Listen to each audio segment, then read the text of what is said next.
গ্রামের ঢালাই রাস্তায় রিক্সা থামতেই নানার নানির মুখের সামনে এসে দাঁড়াতে হলো। উঠোনের মাঝখানে বিয়ের প্যান্ডেলের অর্ধেক বাঁশ খোলা অবস্থায় পড়ে আছে। বাবুর্চির ডেকোরেটরের লোকেরা পাটি গুটোচ্ছে। নানা আমাকে দেখে এক পা এগিয়ে এসে বড় একটা গালমন্দ করতে গিয়েও থেমে গেল। পাশে দাঁড়ানো নতুন এক আত্মীয়া চোখ গোল গোল করে তাকিয়ে জিজ্ঞেস করলো, হ্যাঁ গো সুফিয়া, ছেলে পাওয়া গেল? কই ছিল এতক্ষণ? আম্মা গায়ের আঁচলটা ঠিক করতে করতে একদম স্বাভাবিক গলায় বানাইয়া উত্তর দিল, ওই তো ছোট বাইডার সাথে পাশের গ্রামের এক খালার বাড়িতে বসেছিল। পোলাপান মানুষ একটু রাগ করে চলে গিয়েছিল আর কি। মানুষের মুখের সামনে নিজের ঘরের কথা ঢাকতে আম্মার এই মিথ্যা বলাটা দেখে আমার গা জ্বলে গেল। আমি কোনো রকম কথা না বলে সোজা ভেতরে গিয়ে নানির ছোট্ট কামরাটার কোণে বসে পড়লাম। নানি থালা ভর্তি ঠান্ডা খাসির মাংস আর পোলাও নিয়ে আমার সামনে এনে রাখলো। নে ভাই, কাল থেকে তো পেটে কিছু পড়ে নাই, একটু মুখে দে। আমি থালার দিকে একবার তাকিয়ে মুখ অন্যদিকে ফিরিয়ে নিলাম। আমি খাবো না। এমন করতে নাই রে ভাই। নানি পাশে বসে আমার গায়ে হাত বুলাতে লাগলো। তোর আম্মারও তো একটা ভবিষ্যৎ আছে। একলা মানুষ কতদিন থাকবে? তুই না খেলে তোর আম্মা মুখে দেবে কিভাবে? আম্মা আমার কথা চিন্তা করে নাই। আমি নিচু গলায় বললাম, আম্মা খালি নিজের কথা ভাবছে। আব্বাকে পুলিশের ভয় দেখিয়ে আমাকে জোর করে নিয়ে আসছে। নানি একটা দীর্ঘশ্বাস পেলে আর কিছু বলল না। থালাটা খাটের উপর রেখে উঠে চলে গেল। বিকেলের দিকে নতুন বর এলো, নতুন আব্বা, যাকে আমি কোনোদিন এই নামে ডাকবো না। লোকটার বয়স 40-এর উপরে, শহরের কসমেটিক্সের দোকান আছে, গায়ের রং কালো, চোখে চশমা। লোকটা ঘরে ঢুকে আমার দিকে তাকিয়ে একটু হাসার চেষ্টা করলো। শাহেদ, কেমন আছো? তোমার জন্য শহর থেকে একটা নতুন ঘড়ি এনেছি। ঘড়িটা টেবিলের উপর রেখে দিল। আমি সেটার দিকে তাকালামও না। ঘরের এক কোণে চোখ বন্ধ করে শুয়ে রইলাম। আম্মা ঘরে ঢুকে ঘড়িটা দেখে লোকটার দিকে তাকিয়ে একটু লজ্জিত মুখে বলল, ও এখন একটু অসুস্থ, ঘুমাক। নতুন আব্বার সাথে আম্মা যখন বিদায় নিয়ে শহরের নতুন বাসায় চলে গেল, তখন আমাকে নানা বাড়িতে রেখে যাওয়া হলো। আম্মা ভেবেছিল আমি হয়তো নতুন বাসায় গেলে আরো বেশি ঝামেলা করব। তাই নানা বাড়িতে রেখে স্কুলের ব্যবস্থা করার কথা ভাবা হলো। দিনগুলো খুব ধীর পায়ে হতে লাগলো।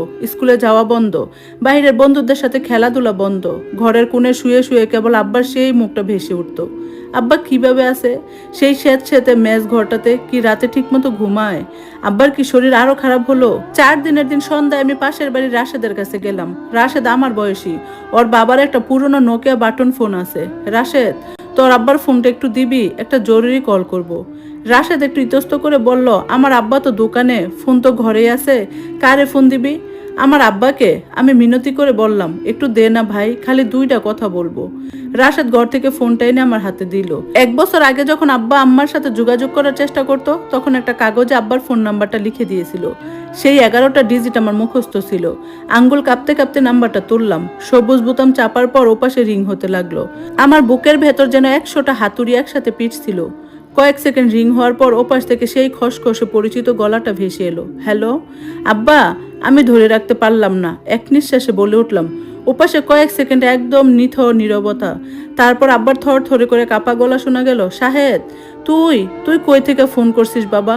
আব্বা, আমি নানা বাড়িতে আছি। রাশেদের ফোন থেকে কল দিছি। তুমি কেমন আছো আব্বা? তোমার শরীর ভালো? আব্বা ফুপিয়ে ওঠার শব্দ স্পষ্ট শুনতে পেলাম। আমি ভালো আছি রে বাবা, তুই কেমন আছিস? তোকে কি মারধর করছে কেউ? খাসনি কিছু? না, আম্মা আমাকে নতুন বাসায় নেয় নাই, নানা বাড়িতে রাখছে। আমি চোখ মুছে বললাম, আব্বা, তুমি আমারে কবে নিয়ে যাবা? আমি এই বাড়িতে একদম থাকতে পারতেছি না। আব্বা নিচু গলায় বলল, শুন শাহেদ, তুই মন খারাপ করিস না। আমি গতকালকে টাঙ্গাইলের বড় উকিল নান্নু সাহেবের কাছে গিয়েছিলাম।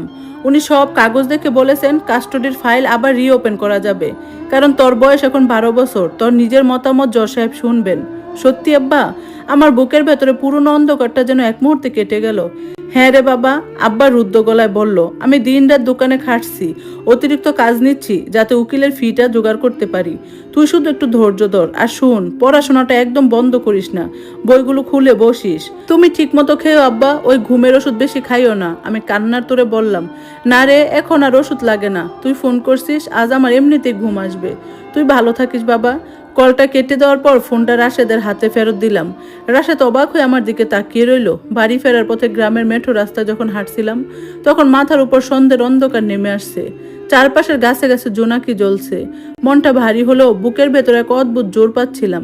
আম্মা ভেবেছিল আইন আর হুমকি দিয়ে আমার আর আব্বার বাঁধন কেটে দিবে।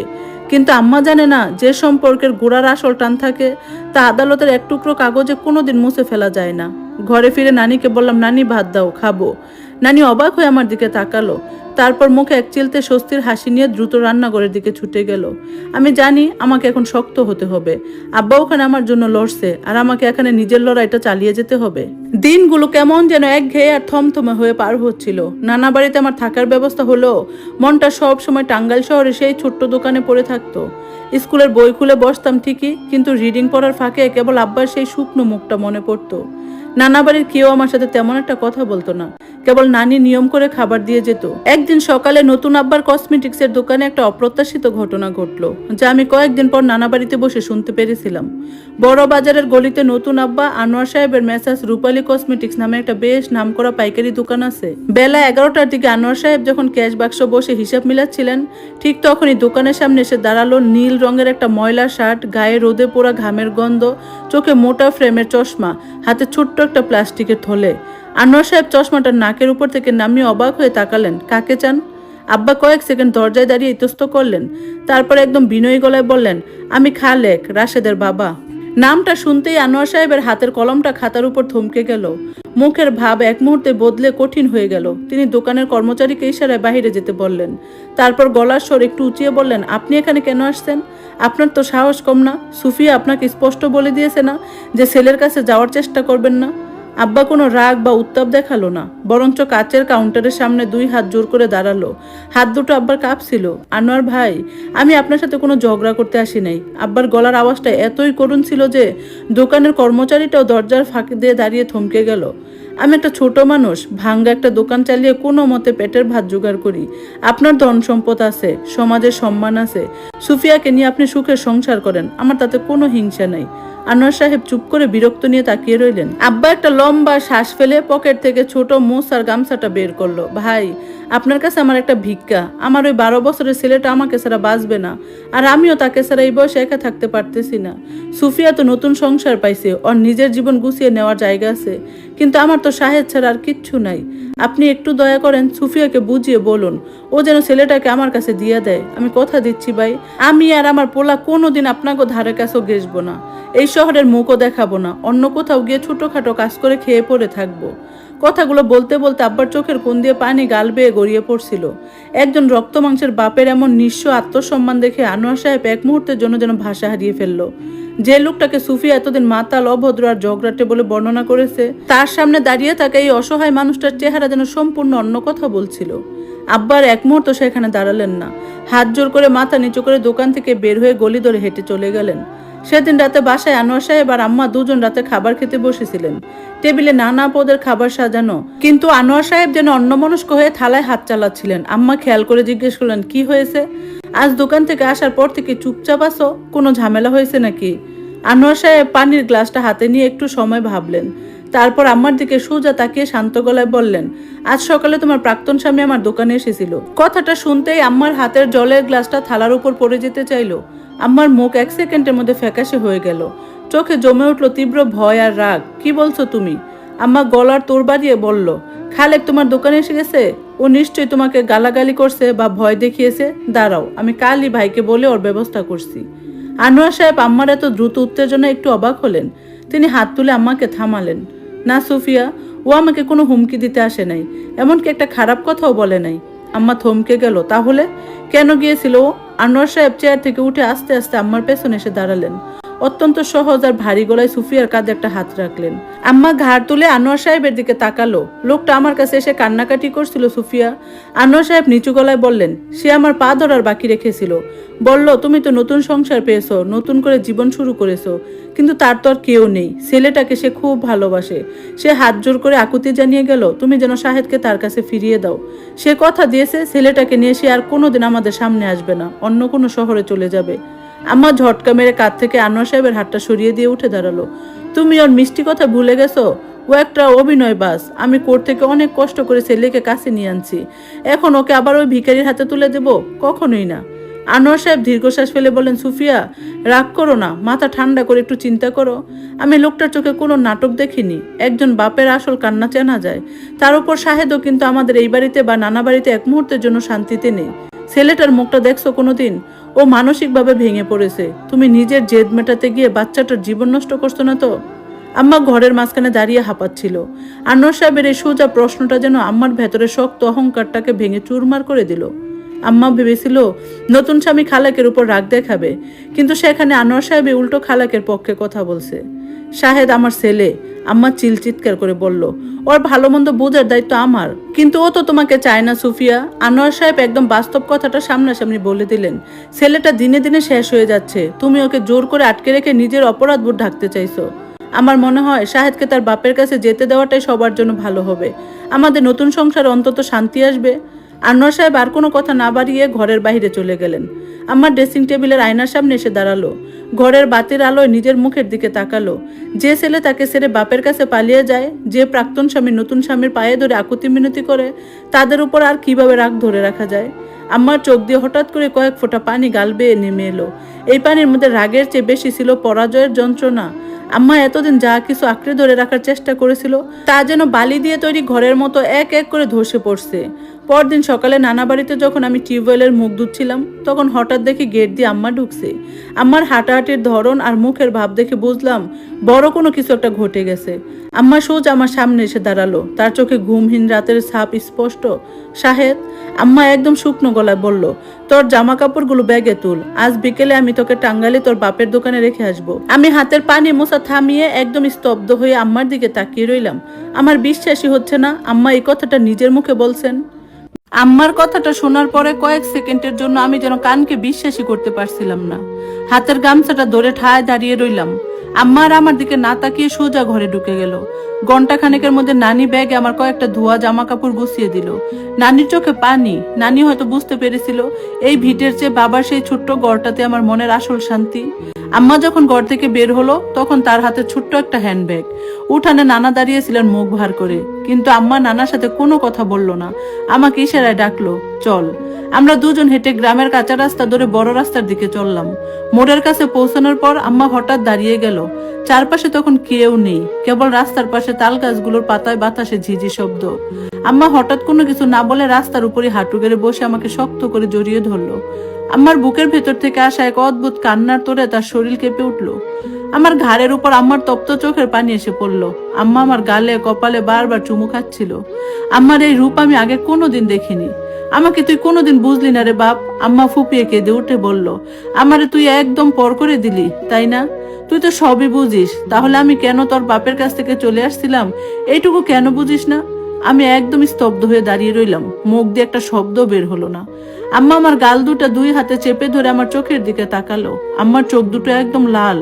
তোর বাবাকে আমি নিজে পছন্দ করে বিয়ে করেছিলাম শাহেদ। তোর নানা নানির অমতে গিয়ে পরিবারের সাথে যুদ্ধ করে ওকে বিয়ে করেছিলাম। ভাবছিলাম মানুষটা আমাকে মাথায় করে রাখবে, কিন্তু বিয়ের পর সে আমার জীবনটা কিভাবে নরক বানিয়ে দিয়েছিল তা তোকে বলে বোঝাতে পারবো না। কেন আমাকে ঘর ছাড়তে হয়েছিল সেই কষ্ট তুই একদিন বড় হলে ঠিকই বুঝবি।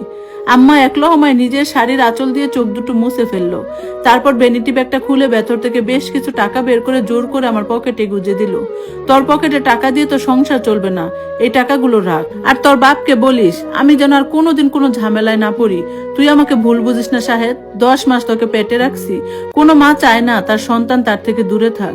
আম্মার এই কথাগুলোর সামনে আমি একদম চুপ হয়ে গেলাম। আমার মনের ভেতরে জমানো সব রাগ আর ক্ষোভ যেন হঠাৎ এক নিমিষেই হালকা হয়ে গেল।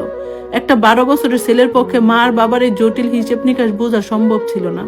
আমি শুধু আম্মার মুখের দিকে তাকিয়ে রইলাম, কোনো উত্তর দিতে পারলাম না।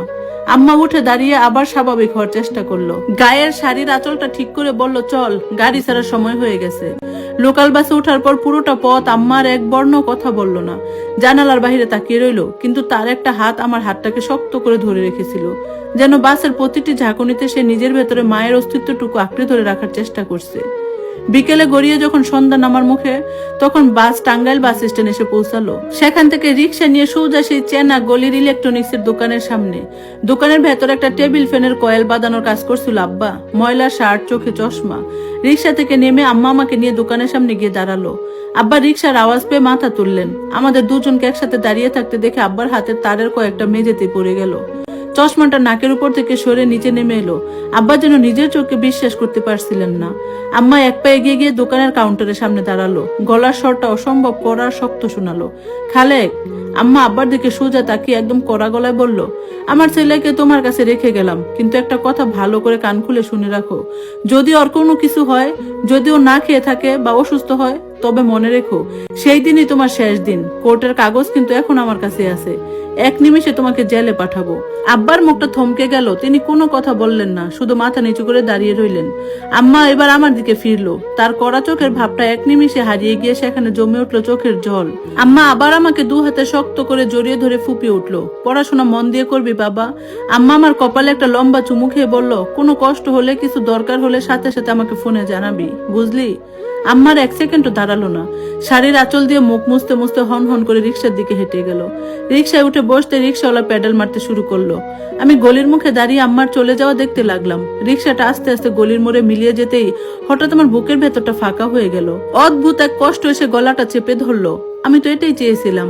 কতদিন ধরে মনে মনে এই দিনটার জন্য অপেক্ষা করছিলাম। আব্বার কাছে ফিরবো, স্বাধীন হব। কিন্তু আম্মাই ভাবে কান্না ভিজা মুখে চলে যাওয়ার পর কেন এত কষ্ট হচ্ছে। কতদিন হলো আম্মাকে মন খুলে ভালোবেসে আম্মা বলে ডাকি না। আজ আম্মার সেই কেঁদে ওঠা মুখটা দেখে ভেতর থেকে অসম্ভব ইচ্ছে করছিল পেছন থেকে দৌড়ে গিয়ে বলি, আম্মা তুমিও থেকে যাও, আম্মা তুমিও যেও না। কিন্তু আমার মুখ দিয়ে কোনো শব্দ বের হলো না। আমি শুধু চুপচাপ দাঁড়িয়ে আম্মার চলে যাওয়ার পথের দিকে তাকিয়ে রইলাম।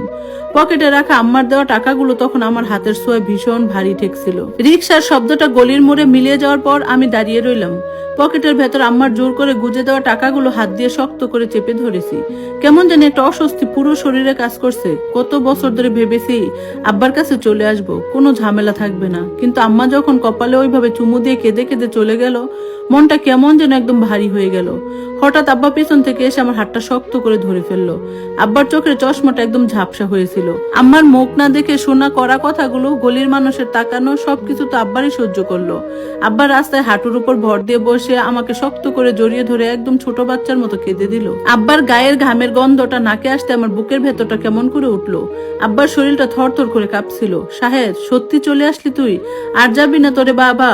আমি আব্বার কাঁধে হাত রাখলাম। মুখ ফুটে কোনো কথা বের হলো না। আব্বা তাড়াতাড়ি চোখের পানি মুছে জামার হাতার চশমাটা পরিষ্কার করে উঠে দাঁড়ালো। চল বাবা, আজ দোকান বন্ধ করে দেই, কাজ আর ভালো লাগছে না। দোকানের জাপগুলো বন্ধ করে তালা দিল আব্বা। আমরা হেঁটে গলির মোড়ের মোস্তফার হোটেলে গেলাম। হোটেলে ঢুকে আব্বা মোস্তফা ভাইকে বলল, 2 থালা ভাত আর একদম ভালো দেখে মাংস দাও তো ভাই। পোলাটা কতদিন পর আসলো। থালায় গরম ভাত আর মাংসের বাটি দিয়ে গেল লোকটা। আব্বা বাটি থেকে সব বড় টুকরোগুলো বেছে আমার থালায় তুলে দিল। খা বাবা, পেট ভরে খা। আমি হাত দিয়ে ভাতের লোকমা মুখে নিলাম, কিন্তু গলার নিচে নামতে চায় না। মুখে কোনো স্বাদ পাচ্ছিলাম না। খালি মনে পড়ছিল আম্মা কিভাবে মুখটা চেপে ধরে কেঁদে বলল, 10 মাস তোকে পেটে রেখেছি। কোনো মা চায় না সন্তানকে দূরে ঠেলে দিতে। আগে ভাবতাম আম্মা খুব খারাপ, আব্বাকে কষ্ট দেওয়ার জন্য আমাকে আটকে রাখতো। কিন্তু আজ কেন জানি মনে হচ্ছে ভুলটা বোধহয় শুধু আম্মার একার ছিল না। আব্বা আমার দিকে তাকিয়ে বলল, কিরে খাচ্ছিস না কেন? তরকারি খারাপ হয়েছে নাকি? না আব্বা, খাচ্ছি তো। আমি জোর করে 2টো ভাত গিললাম। খাওয়া শেষ করে আব্বার মেজ গড়ে এলাম। ঘরে ঢুকে আব্বা কোণের টেবিল থেকে এক গাদা ওষুধ বের করলো। লাল, হলুদ, নানান রঙের 4-5টা বড় বড় ক্যাপসুল। গ্লাসের পানি দিয়ে এক ঢুকে সবগুলো ঘিরে ফেললো। আমি আর থাকতে না পেরে সোজা আব্বার সামনে গিয়ে দাঁড়ালাম। আব্বা, তুমি প্রতিদিন এত কিসের ওষুধ খাও? এত ওষুধ তো কোনো ভালো মানুষ খায় না। আব্বা গ্লাসটা নামিয়ে রেখে একটু থমকে গেল। চশমাটা খুলে বলল, আরে কিছু না রে, ঘুমের ওষুধ। রাতে একটু শরীর ব্যথা করে তাই খাই। তুমি মিথ্যা বলছো আব্বা। আমি একদম সরাসরি বললাম, ঘুমের ওষুধ এতগুলো হয় নাকি? সত্যি করে বলো তো, তোমার আসলে কি হয়েছে? আব্বার মুখটা ফ্যাকাশে হয়ে গেল। ওসব কথার জবাব না দিয়ে চট করে কথা ঘুরিয়ে নিল। আমার চোখের দিকে তাকিয়ে বলল, তোর আম্মার জন্য মন খারাপ হচ্ছে তাই না রে রাশেদ? আমি একদম চুপ করে গেলাম। কি বলবো বুঝে উঠতে পারছিলাম না। আব্বার কোনো কথা বাড়ালো না। ঘরের লাইটটা নিভিয়ে দিল। অনেক রাত হয়েছে, শুয়ে পড়, কাল সকালে কাজ আছে। আমরা দুজন পাশাপাশি শুয়ে পড়লাম। আব্বা আমার মাথায় হাত বুলাতে লাগলো, ঠিক যেমনটা ছোটবেলায় দিত যখন আমি ভয় পেতাম। আব্বার হাতের তালুটা খসখসে শুকনো। রাত তখন অনেক, চারপাশে একদম চুপচাপ। হঠাৎ আব্বার বুক থেকে একটা ভয়ঙ্কর কাশির তোর উঠলো। এত জোরে আর বুক ফাটা কাশি যে আব্বা বিছানায় সোজা হয়ে বসে পড়লো। কাশি আর থামেই না। আব্বা 2 হাত দিয়ে নিজের বুক চেপে ধরে কুকাতে লাগলো। আমি তাড়াতাড়ি উঠে লাইটটা জ্বালিয়ে দিলাম। আব্বার চোখ দুটো রক্ত লাল হয়ে গেছে। কপালের কপালের রগগুলো ফুলে উঠেছে। আব্বা কি হয়েছে তোমার? আমি ভয় পেয়ে চিল্লায় উঠলাম। জগ থেকে গ্লাসে পানি নিয়ে আব্বার মুখে ধরলাম। আব্বা একটু পানি খেলো, কিন্তু কাশি থামলো না। আব্বা পাশে রাখা ময়লা গামছাটা দিয়ে মুখ চেপে ধরলো। কয়েক মিনিট পর কাশি কিছুটা কমলে আব্বা দেয়ালের সাথে পিঠ ঠেকিয়ে হাঁপাতে লাগলো। আমি গামছার দিকে তাকাতে বুকের ভেতরটা সেট করে উঠলো। সাদা গামছায় থোকা থোকা কালচে লাল রক্ত লেগে আছে। আমার হাত থেকে পানির গ্লাসটা মেঝেতে পড়ে ভেঙে গেল। আব্বা, এটা রক্ত না? আমি কেঁদে ফেললাম। তুমি এত কাশো কেন? তোমার শরীরে কি হয়েছে আব্বা? আব্বা তাড়াতাড়ি গামছাটা তুষকের নিচে লুকিয়ে ফেলে বলল, কিছু না রে বাবা, বুকে একটু ঠান্ডা লাগছে। তুমি আবারও মিথ্যা বলছো? আমি আব্বার জামা চেপে ধরে কেঁদে উঠলাম। কালকে সকালে তোমার নিয়ে ডাক্তারের কাছে যাবো। এভাবে থাকলে তো তোমার যক্ষা হয়ে যাবে। তুমি আমার সত্যি কথাটা বলো। আব্বা কোনো জবাব দিল না, শুধু হাত দুটো দিয়ে আমাকে শক্ত করে বুকের সাথে চেপে ধরে রাখলো। সুফিয়া যখন এই সংসারে ছিল তখন খালেক রাত হলে দোকানের বন্ধুদের সাথে বিড়ি সিগারেট আর বাজে নেশা করত। প্রতিদিন সেই নেশায় বিষাক্ত ধোঁয়া খেয়ে খালেকের ভেতরে এভাবে শেষ করে দিচ্ছিল। তা খালেক সুফিয়াকে ছেড়ে আসার পর কাউকে বুঝতে দেয়নি। খালেকের শরীরে যে ক্যান্সার বাসা বেঁধেছে তাও ভাবে লুকিয়ে রেখে সবার সামনে সুস্থ থাকার অভিনয় করছিল। আব্বা আমার মাথায় হাত রেখে একটা লম্বা শ্বাস ফেললো। আব্বার চোখের কোণ বেয়ে এক ফোঁটা গরম পানি গাল দিয়ে গড়িয়ে পড়লো। সকাল হতে আব্বাকে নিয়ে টানাটানি শুরু করলাম। আব্বা দোকানে যাওয়ার বাহানা করছিল, বলছিল কয়েক বাদার কিছু জরুরি কাজ জমে আছে। কিন্তু আমি আজ কোনো কথা শুনলাম না। আব্বার শার্টের হাতা শক্ত করে টেনে ধরে ঘর থেকে বের করলাম। কাল রাতে সেই রক্তমাখা গামছাটার দৃশ্য দেখার পর আমার ভেতরে একটা অজানা ভয় তুলপার করছিল। বাজারের মোড়ে একটা ছোট্ট প্রাইভেট ক্লিনিক আছে, সেখানে সদর হাসপাতালের ডক্টর সকালে বসেন। সিরিয়াল পেয়ে যখন ডাক্তারের রুমে ঢুকলাম তখন বেলা 10টা বাজে। আব্বার গায়ে সেই আগের দিনে নীল শার্টটা, চোখে চশমা। ডাক্তার সাহেব চশমার উপর দিয়ে আব্বার দিকে কিছুক্ষণ তাকিয়ে রইলেন, তারপর বুক আর পিঠ পরীক্ষা করলেন স্টেথোস্কোপ দিয়ে। আপনার এত কড়া কাশি কতদিন ধরে? ডাক্তার গম্ভীর গলায় জিজ্ঞেস করলেন। আব্বা নিচু গলায় বললেন, এই তো স্যার, কয়েক মাস হবে। একটু ঠান্ডা লাগছিল আর কি। আমি আর থাকতে পারলাম না, কাল রাতের কথা এক নিঃশ্বাসে বলে ফেললাম। আঙ্কেল, আব্বা মিথ্যা বলছে। কাল রাতে কাশির সাথে অনেকগুলো রক্ত পড়ছে, আর আব্বা মেজগড়ে 4-5 পদের বড় বড় ওষুধ খায়। আমার কথা শুনে ডাক্তার আব্বার দিকে কড়া চোখে তাকালেন। ওই ওষুধগুলোর পাতা সাথে এনেছেন? আব্বার পকেট থেকে প্লাস্টিকের ছোট কৌটাটা বের করে ডাক্তারের সামনে রাখলো। ডাক্তার সাহেব পাতার নামগুলো দেখে হাত থেকে কলমটা টেবিলে রেখে দিলেন। লম্বা একটা দীর্ঘশ্বাস ফেলে আমার দিকে তাকালেন। তারপর আব্বাকে বললেন, আপনি এই ওষুধগুলো কোথায় পেয়েছেন? সদর হাসপাতালে ক্যান্সার ওয়ার্ডে দেখাইছিলেন? ক্যান্সার শব্দটা শোনা মাত্র আমার মাথার ভেতরে যেন বিকট একটা বাজ পড়লো। ঘরের চারপাশটা এক মুহূর্তে ঘুরতে লাগলো। আমি আব্বার দিকে তাকালাম। আব্বার মুখে কোনো চমকানোর ভাব নেই, যেন সেই শব্দটা আগে থেকে জানতো। আব্বা মাথা নিচু করে মেঝের দিকে তাকিয়ে রইল। ডাক্তার সাহেব আমার মুখের দিকে তাকিয়ে নরম গলায় বললেন, ছেলেটার বয়স কম, ওর সামনে মিথ্যা বলে লাভ নাই। ওনার লাংসের ক্যান্সারটা মনে হয় লাস্ট স্টেজে চলে গেছে। শরীরের ভেতরে রোগটা অনেক দূর ছড়িয়ে পড়েছে চিকিৎসা না করার কারণে। ওষুধগুলো দেওয়া হয়েছিল খালি ব্যথা আর কাশি একটু কম রাখার জন্য। এই অবস্থায় ওনাকে বেশি দিন ধরে রাখা সম্ভব না। ডাক্তার সাহেব আর কি যেন বলছিলেন, কিন্তু আমার কানে আর কোনো কথা ঢুকছিল না। বুকটা খালি এক অদ্ভুত যন্ত্রণায় কেঁপে আসছিল। চোখের সামনে থেকে চারপাশের বাতি, ডাক্তারের টেবিল, ঔষধের পাতা সব ঝাপসা হয়ে গেল। ক্লিনিক থেকে বের হয়ে আমরা যখন রাস্তায় নামলাম তখন আমি আব্বার এক হাত শক্ত করে ধরে রেখেছি, কিন্তু এই হাতটা যেন আগের চেয়ে অনেক বেশি ঠান্ডা ঠেকছিল। রাস্তার মোড়ার একটা বটগাছের ছায়ায় গিয়ে আমি থমকে দাঁড়ালাম। আব্বার দুটো হাত জড়িয়ে ধরে হাউমাউ করে কেঁদে উঠলাম। তুমি আমার আগে বলো নাই কেন আব্বা? এত বড় রোগ নিয়ে তুমি একা একা কষ্ট পাইছো। এই স্যাঁতস্যাঁতে ঘরে একা পড়ে থেকে তোমার ওষুধ খেতে হয়েছে। আব্বা আমার মাথায় একটা হাত রাখলো। আব্বার চোখের কোণ দিয়ে পানি গড়িয়ে চশমার কাছ বেয়ে নিচে পড়লো। তোকে বলবো কিভাবে বাবা? আব্বার গলাটা একদম ভেঙে আসছিল। তুই তো তোর আম্মার কাছে ছিলি। আমি ভাবছি জজ সাহেবের বিচারে তো তোকে হারিয়েই ফেললাম। নিজের মরণ বেদির কথা বলে তোকে আর তোর আম্মাকে কষ্ট দিতে চাই নাই। খালি মনে মনে একটা আকুতি ছিল, মরার আগে একবার যেন তোকে কুলে নিয়ে শুইতে পারি। আল্লাহ আমার সেই ডাক শুনছে। তুমি কিছুতেই মরবা না। আমি আব্বার বুকে মাথা রেখে ঢুকরে কেঁদে উঠলাম। আমি তোমার বড় হাসপাতালে নিয়ে যাবো। আম্মার দেওয়া টাকা আছে আমার কাছে, আরো টাকা দরকার হলে আমি কাজ করব। আব্বার চশমাটা খুলে শার্টের হাতায় মুছলো, হালকা একটু হাসার চেষ্টা করে বলল, দূর পাগল, মানুষের জীবনের মেয়াদ তো আল্লাহ লিখে পাঠায়। আমার দিন ফুরায় আসছে, ডাক্তারের ওষুধ দিয়ে আর এই শরীর টিকবে না। আমরা ধীর পায়ে মেজগড়ে গিয়ে ফিরে এলাম। দুপুর গড়িয়ে বিকেল হতে হতে আব্বার শরীরটা একদম নিস্তেজ হয়ে পড়লো। ক্রমাগত কাশির তোরে আব্বার চোখ মুখ লাল হয়ে উঠছিল। বিকেলে বিছানায় শুয়ে আব্বা হঠাৎ আমার হাতটা শক্ত করে ধরে বলল, শাহেদ, একটা কাজ করবি? আমি আব্বার মুখের কাছে কান নিয়ে গেলাম। কি আব্বা? তোর আম্মাকে একটা ফোন দে। আব্বা খুব কষ্ট করে নিঃশ্বাস নিয়ে বলল, ওকে বল আমি ওর কাছে মাপ চাইছি। নেশা করে গালিগালাজ করে ওর জীবনটা আমি জাহান্নাম বানাইছিলাম, সংসারটা ধরে রাখতে পারি নাই। তোর আম্মা ভালো মেয়ে ছিল, আমি মানুষ ভালো ছিলাম না। ওরে ফোন দিয়ে একবার আসতে বল, শেষবার তোকে ওর হাতে ভালো ভালো তুলে দিতে চাই। আমি খাটের উপাসে শক্ত হয়ে বসে রইলাম।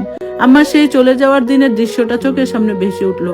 আম্মা তো আব্বাকে ঘৃণাই করতো, কারণ আব্বার সংসারে অশান্তির জন্যই আম্মাকে ঘর ছাড়তে হয়েছিল। কিন্তু সেই আম্মা যাওয়ার সময় কড়া গলায় বলে গেছে, যদি শাহেদের কিছু হয় তবে খালেককে জেল খাটাবে। আমার মন বলছিল আম্মা আজ নতুন সংসার পেয়েছে, এখন যদি আম্মাকে ফোন দিয়ে বলি আব্বার ক্যান্সার, আব্বা বাঁচবে না, আম্মা কি আসবে নাকি উল্টা ভাববে আব্বা আবার কোনো নতুন নাটক শুরু করছে আমাকে ধরে রাখার জন্য। আম্মা যদি না আসে তাহলে আব্বার এই শেষ ইচ্ছেটুকু ধুলোয় মিশে যাবে। পকেটে রাখা মোবাইল ফোনটার উপর হাত রেখে আমি খাটের কোণে বসে রইলাম। আব্বা চোখ বন্ধ করে শুয়ে আছে, বুকের ভেতর থেকে একটা গড়বড় আওয়াজ বের হচ্ছে। বাইরে নীল আকাশটা আস্তে আস্তে কালো হয়ে আসছে, আর আমার মনের ভেতরে তখন আব্বাকে নিয়ে অনেক ভয় আর আম্মাকে ফোন দেওয়া না দেওয়া নিয়ে একটা কঠিন টানপোড়ান শুরু হয়ে গেছে। পকেটে রাখা ছোট বাটন ফোনটা বের করতে গিয়ে আমার হাতটা একটু কেঁপে উঠছিল। আব্বার বুক থেকে ওঠানামা গড় গড় আওয়াজটা ঘরের নীরবতা চিরে বারবার কানে বাজছিল। ঘড়িতে তখন সন্ধ্যা পার হয়ে গেছে। ঘরের কোণে জ্বলতে থাকা ঘোলাটে লাল বাতিটার দিকে তাকিয়ে আমি আম্মার মোবাইল নাম্বারটা টিপলাম। ফোনটা কয়েকবার বাজার পর আমি হ্যালো বলতে উপাস থেকে আম্মার ভারী গলা ভেসে এলো। হ্যাঁ রাশেদ বল, কি হয়েছে তোর? তুই ঠিক আছো তো? তুই ফোন করছিস যে, কোনো ঝামেলা হয়েছে ওখানে? আম্মার কড়া গলাটা শুনে আমার চোখের বাঁধ ভেঙে গেল। মুখে কোনো কথা আসছিল না, খালি ডুকরে কেঁদে উঠলাম। কি হয়েছে শাহেদ, কান্দিস কে? তোর বাপ কিছু কইছে তোরে? তুই বল আমারে। আম্মার গলায় এবার ভয়ের ছাপ স্পষ্ট। আমি টেনে টেনে শ্বাস নিয়ে কোনো মতে বললাম, আম্মা আব্বার শরীর খুব খারাপ, আব্বার ফুসফুসে ক্যান্সার হয়েছে, ডাক্তার বলছে লাস্ট স্টেজ, আব্বার বেশি দিন বাঁচবো না। আব্বা তোমার শেষবারের মতো একটু দেখতে চাইছে আম্মা, তোমার আসতে বলছে। উপাস থেকে এক মুহূর্তের জন্য সব নিশ্চুপ হয়ে গেল, কোনো কথা নেই, কেবল আম্মার নিঃশ্বাসের শব্দ। মনে হচ্ছিল আম্মা হয়তো বিশ্বাস করছে না, হয়তো ভাবছে আব্বার বানানো কোনো নাটক। আম্মা তুমি বিশ্বাস করো, আমি মিথ্যা বলছি না, ডাক্তারের প্রেসক্রিপশন আমার হাতে, তুমি একটু আসো না আম্মা, আব্বা তোমার খুব ডাকছে। আমি ফুপাতে ফুপাতে বললাম। আম্মা শুধু নিচু গলায় বলল, আমি আসছি। সেই রাতটা কিভাবে যে কাটলো তা কেবল আল্লাহ জানেন। আব্বার কাশি একটু পর পর উঠছিল, কফের সাথে থেকে থোকা থোকা রক্ত গামছায় লেগে যাচ্ছিল। আমি আব্বার মাথায় পানি ঢাললাম, ভেজা গামছা দিয়ে কপাল মুছে দিলাম। আব্বা খালি এক দৃষ্টিতে ঘরের বন্ধ দরজার দিকে তাকিয়ে রইল, চোখ দুটো ঝাপসা, কিন্তু সেই চোখে ছিল কারো আসার এক আকুল অপেক্ষা। পরদিন ভোরবেলা মেজগড়ের বাহিরে একটা রিক্সা এসে থামার শব্দ হলো। দরজা ঠেলে ভেতরে ঢুকলো আম্মা। আম্মার পেছনে থমথমে মুখে হেঁটে এলেন নানা নানিও। আম্মা ঘরে ঢুকে সোজা কাঠের খাটের দিকে তাকালো। কঙ্কাল সার হয়ে যাওয়া, চোখ দেবে যাওয়া খালেক সাহেবকে দেখে আম্মার দরজার কাছে শক্ত হয়ে দাঁড়িয়ে পড়লো। শাড়ির আঁচলটা মুখে চেপে ধরে আম্মা আড়ালে চোখ মুছলো। এই সেই মানুষ যার সাথে এত বছর সংসার করেছিল, যার উপর রাগে খুপে গর্ব ছেড়েছিল, কিন্তু আজ সেই মানবী মানে রূপটা এমন করুণ হয়ে দাঁড়াবে তা হয়তো আম্মা কখনো কল্পনাও করেনি। আব্বা খুব কষ্ট করে চোখ মেলে আম্মার দিকে তাকালো। চশমাটা টেবিল থেকে তুলে চোখে দেওয়ার মতো গায়ের জোরও তখন আব্বার ছিল না। সুফিয়া, আব্বার গলা দিয়ে একদম অস্পষ্ট একটা আওয়াজ বের হলো। আম্মা ধীরে ধীরে খাটের পাশে এসে বসলো। এত বছর পর দুজন মানুষের মুখোমুখি বসা, কিন্তু কারো মুখে কোনো কড়া শব্দ নেই। আব্বা আম্মার দিকে হাতটা একটু বাড়ানোর চেষ্টা করে হাঁপাতে হাঁপাতে বলল, আমার উপর অনেক রাগ ছিল তোমার, আমি জানি আমি ভালো স্বামী হইতে পারি নাই, নেশা করে সংসারটা নিজের হাতে শেষ করছি, তোমার জীবনটা নরক বানাইছিলাম, আমারে মাফ করে দিও সুফিয়া, তোমার কাছে মুখ দেখানোর মুখ আমার নাই। আম্মা নিজেকে ধরে রাখতে পারলো না, মুখের আসল সরিয়ে ফুপাতে ফুপাতে কেঁদে উঠলো, তুমি কেন এত বড় রোগটা চেপে রাখলা? এত কষ্ট পাচ্ছ, আগে কেন আমাদের কিছু জানাও নাই? জানাইলে কি হইতো? আব্বা একটু বিষণ্ণ হাসার চেষ্টা করলো। আমার কপালে এই কষ্টই লেখা ছিল, এটা আমার দোষেরই হয়েছে, তাই শাস্তি তো আমাকে পেতেই হবে। তবে আমার আর কোনো আফসোস নাই, শাহেদকে কাছে পাইছি, তোমারও শেষবারের মতো দেখতে পারলাম। আব্বা আমার কাঁপতে থাকা হাতটা শক্ত করে ধরে এনে আম্মার হাতের উপর রাখলো। আব্বার হাত দুটো বরফের মতো ঠান্ডা হয়ে আসছিল। সুফিয়া, আমার শেষ রক্তটাও তোমার হাতে দিয়ে গেলাম, ওরে দেখে রাখো, ও অনেক অবুঝ কিন্তু মনটা খুব পরিষ্কার। শাহেদ বাবা মার, তোর মায়ের কথা শুনে চলিস বাবা, তোর আম্মা তোর খারাপ চাইবে না।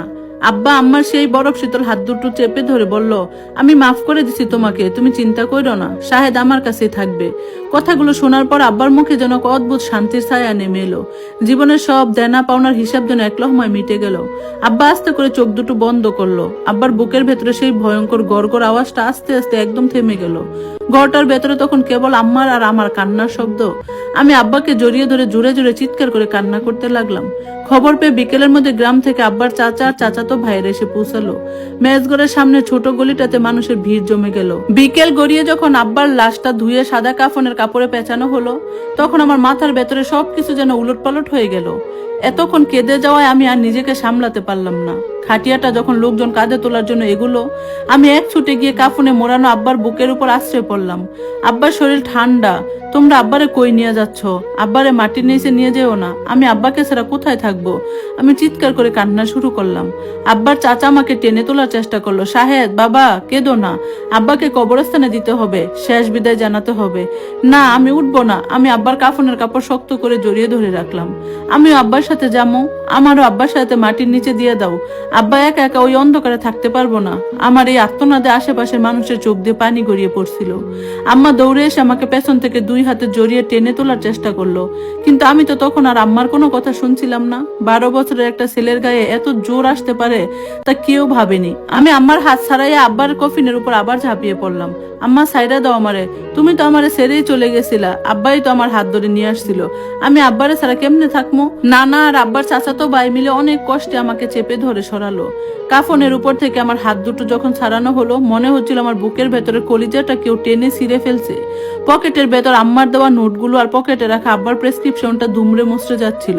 কবরস্থানে নিয়ে যাওয়ার পর যখন আব্বাকে মাটির কবরে নামানো হলো, তখন আমি মাটির উপর আশ্রে পড়ে কাঁদছিলাম। আব্বার গায়ের উপর এক কোদাল করে মাটি পড়া দেখে মনে হচ্ছিল আমার নিজের উপরই মাটি দেওয়া হচ্ছে। যে হাতটা কাল রাতে আমার মাথায় বুলিয়ে দিচ্ছিল, সেই হাতটা চিরতরে অন্ধকার মাটির নিচে তলিয়ে গেল। দাফন শেষ করে সবাই যখন ফিরে আসছে, তখন আম্মা এসে আমার হাত ধরলো। চল শাহেদ, আমাদের বাড়ি ফিরে যেতে হবে। আমি আম্মার হাতটা ঝটকা দিয়ে সরিয়ে দিলাম। না, আমি কোথাও যাবো না। আমি আব্বার এই মেজ ঘরেই থাকবো। এই ঘরে আব্বাই থাকতো, আব্বার জিনিসপত্র আছে, আব্বার গন্ধ আছে। আমি কোথাও যাবো না আম্মা। আমি সোজা দৌড়ে গিয়ে সেই চেনা মেজ ঘরের কাঠের খাটে গিয়ে বসে পড়লাম। দেয়ালের সাথে গন্ধ, আব্বার সেই মেজের উপর পড়ে থাকা চশমার বাক্স আর ওষুধের কোটা সব আঁকড়ে ধরে বসে রইলাম। নানা এসে আমার মাথা হাত রেখে নরম গলায় বললেন, নানু ভাই, এই ফাঁকা ঘরে তুই একা কেমনে থাকবি? তোর আব্বা তো আর এই ঘরে নাই, চল আমাদের সাথে। না না না, আব্বা এই ঘরেই আছে, তোমরা আমারে জোর কইরো না। আমি খাটের পায়া শক্ত করে ধরে চিল্লাইতে লাগলাম। আম্মা কেঁদে উঠে আমার সামনে হাঁটু গেড়ে বসলো। শাহেদ, তোর বাপের শেষ ইচ্ছাটা তো শুনলি, সে তোকে আমার হাতে দিয়ে গেছে। তুই যদি এভাবে জেদ করিস, তোর বাপের আত্মা কি শান্তি পাইবো বাবা? তুই ছাড়া এখন আমার কে আছে বল? আমার এই আকুল কান্নার কাছে আমার সব জেদ যেন আস্তে আস্তে ভেঙে গুঁড়ো হয়ে গেল। কতদিন ধরে আম্মার প্রতি রাগ পুষে রেখেছিলাম, কিন্তু আজ সেই রাগের কোনো অর্থ খুঁজে পেলাম না। আম্মার নানা মিলে আমাকে শক্ত করে জোর করে ধরে ঘর থেকে বের করে আনলো। মেজ ঘরের দরজায় যখন তালা মারা হলো, মনে হলো আমার শৈশবের পুরোটা সময় স্বেচ্ছাতে ঘরের ভেতরে বন্ধ হয়ে গেল। এরপর কেটে গেছে বহুদিন। আম্মার নতুন সংসারে আমি এসে উঠেছি। নানা নানি আমাকে নিজের সন্তানের মতো আগলে রাখেন, পড়াশোনা চালাই, কিন্তু আমার মন পড়ে থাকে সেই শহরের একটা নির্দিষ্ট মাটির কাছে। প্রতি মাসে শেষ শুক্রবারে একটা নিয়ম তৈরি হয়ে গেছে। আম্মা আমাকে নিয়ে টাঙ্গালে সেই পুরনো কবরস্থানে আসে। আজও বৃষ্টি ভেজা বিকেলে আমরা আব্বার কবরের পাশে এসে দাঁড়িয়েছি। মাটির কবরের উপর ছোট ছোট সবুজ ঘাস গজিয়েছে। আমি কবরের একদম মাথার কাছে হাঁটু গেড়ে বসে থাকি। হাত দুটো তুলে যখন দোয়া পড়তে যাই, গলার কাছে কান্না এসে আটকে যায়। আব্বা, তুমি কেমন আছো? ওই অন্ধকারে তোমার কি খুব ভয় করে? তোমার শরীর কি এখন অনেক ব্যথা করে আব্বা? আমি কবরের মাটিতে হাত রেখে নিঃশব্দে কাঁদতে থাকি। ফোঁটা ফোঁটা চোখের পানি গিয়ে পড়ে আব্বার কবরের ভেজা মাটিতে। আমার ঠিক পেছনে দাঁড়িয়ে থাকে আম্মা। শাড়ির আঁচল দিয়ে মুখ ডেকে আম্মাও নিঃশব্দে চোখ মুছতে থাকে। যে মানুষটাকে আম্মা এক সময় ক্ষমা করতে পারেনি, আজ তার কবরের পাশে দাঁড়িয়ে আম্মার চোখ কেবলই বিষাদ আর এক অজানা অনুশোচনা। বাতাসে কবরের পাশে নিম গাছের পাতাগুলো কেঁপে ওঠে। আমি আব্বার কবরের মাটি ছুঁয়ে মনে মনে বলি, তুমি যেখানে থাকো আব্বা, তোমার শহর, তোমার দেওয়া স্মৃতি আর তোমার ভালোবাসা আমি কোনোদিন ভুলবো না। ধন্যবাদ সবাইকে তখন গল্পটা শোনার জন্য। এটি ছিল গল্পের শেষ অংশ। কেমন লাগলো কমেন্টস করে জানাবেন। আজকের মতো আল্লাহ হাফেজ।